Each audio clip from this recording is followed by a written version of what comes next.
Une découverte de plus, au pied du logis royal où résidait Charles VIII. Il s'agirait d'un escalier à double révolution, comme à Chambord. Une construction qui aurait dépassé les 20 mètres de hauteur, fierté de la royauté. Nous sommes entre 1492 et 1498.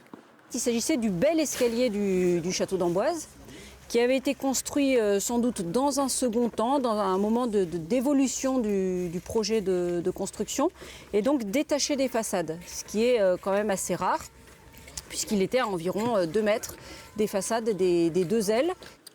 L'idée est de sonder l'histoire grâce aux couches de terre, savoir quels ont été les travaux menés au fil des siècles.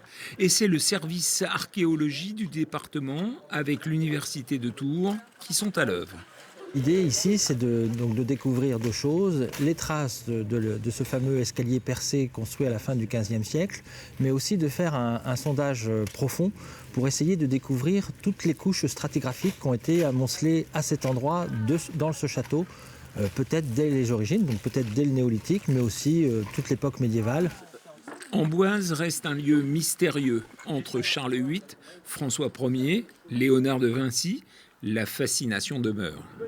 Ça permet de rappeler que le château d'Amboise était un lieu d'expérimentation de plein de choses et notamment d'éléments architecturaux. Si on construit cet escalier-là, ici, c'est pas anodin, c'est évidemment parce que les rois y vivent, parce qu'Amboise est la vitrine de la puissance de la cour de France. Donc un élément comme celui-ci, on pourrait se dire un escalier, c'est un peu tout bête. Non, à l'époque, un escalier, ça a aussi une fonction au-delà de l'utilitaire, de représentation, et c'est ce qu'on imagine de cet escalier-là. Les fouilles dureront jusqu'à la fin du mois de janvier. Les découvertes seront conservées aux archives départementales d'Indre-et-Loire.